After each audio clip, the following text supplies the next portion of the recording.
What is up, everybody? I am Mumphy. Welcome back to the channel, and if you're new, thank you so much for joining. Today is a special day because the Tacoma is getting a roof rack. Perfect.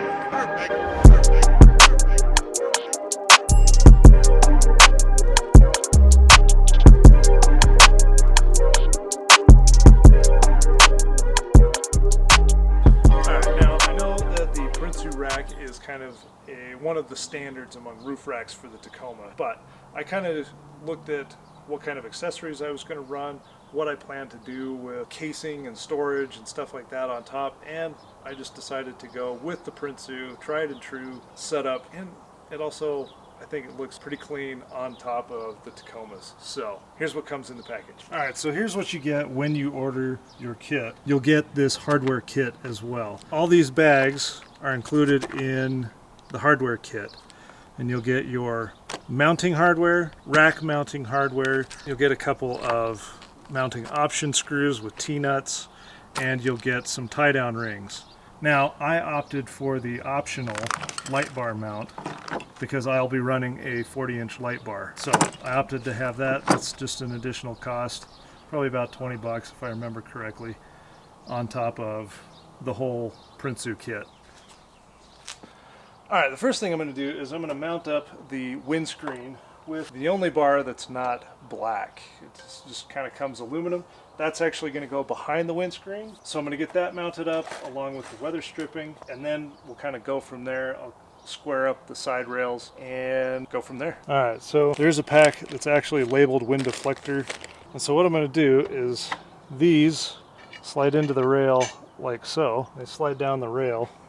We're going to line those up with the holes, and then we'll take our bolt and our washer and we'll loosely attach these so that after we're done getting all the bolts in, we can slide this to even it out. Now I have all of the bolts loosely in there, so I can actually slide the rack up and down, and I want to align it with both sides of the mounting post. Now that we're even on all sides, I'll go ahead and tighten these down, and these are a Phillips head.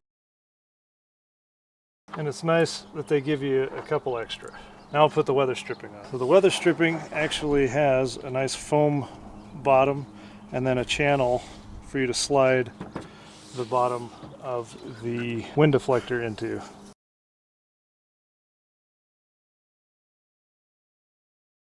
So for the rack, each of these cross beams has a dedicated top and bottom.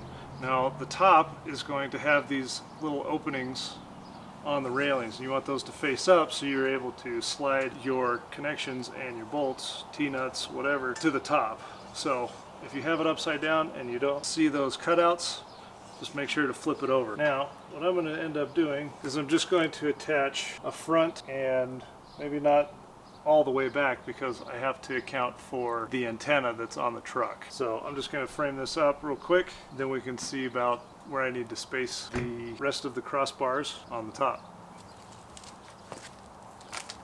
Alright, one thing you'll want to note is the bolts for the crossbars take a different head. These are a T30 screw. The screws on the wind deflector are Phillips heads.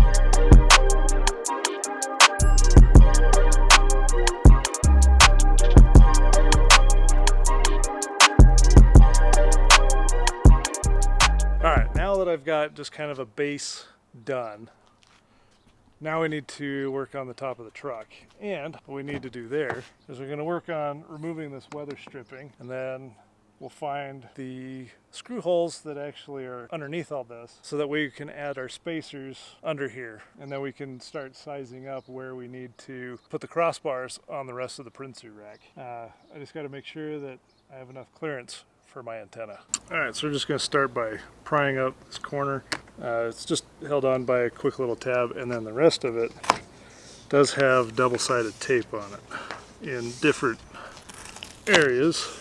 So weather stripping comes off just like that as I fall off.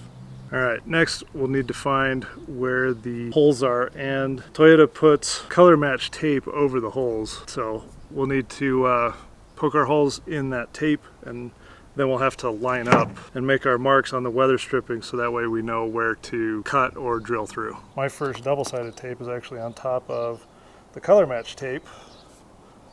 And then there's one here and one back here. So I'll need to punch those holes, and then we could mark the holes on the weather stripping. And we will have to do this for both sides. I think what I'm going to do is I think I'm going to reattach the front end because it does have a little snap in there on the 2020s. I don't know about previous years. So that should allow me to get where my holes are.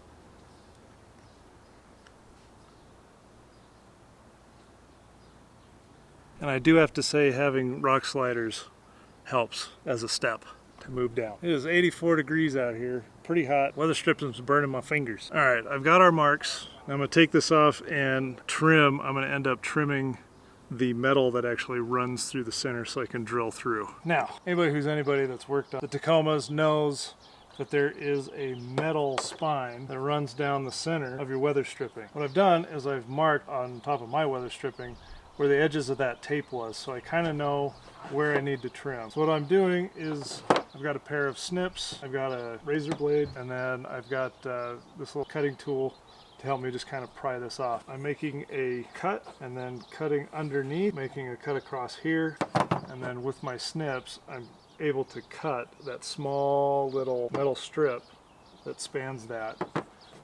So therefore when I drill these holes I can go straight through.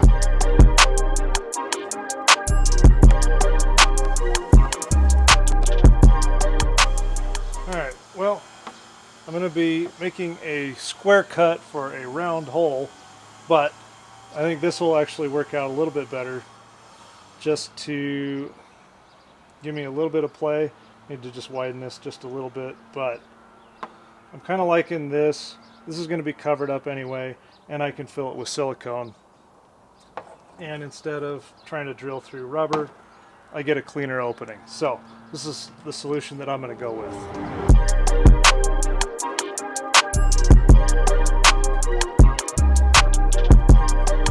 Cut all square panels out. I know some people like to do a 3/4 bit to try and drill through. I decided to do squares. They actually hold in the spacers pretty well. Now I can go up and make sure that they all align, and if I need to make any adjustments I can. Now, after I double check everything, I'll silicone up each of the screw holes, place these down, and then I can move the rack on top and begin placing the screws down on top of that.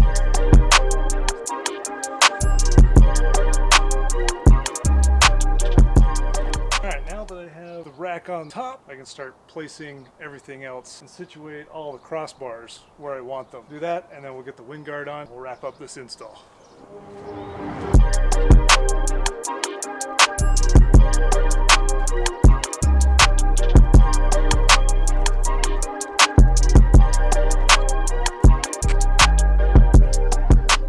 That's going to wrap it up for this install on the Prinsu Roof Rack.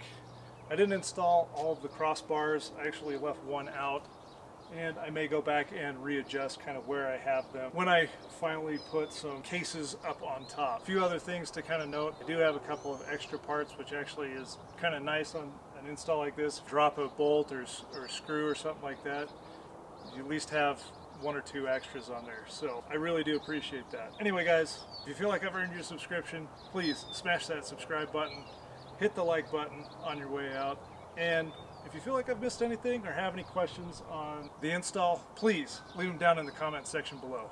Appreciate you guys. We'll catch you in the next video. Peace.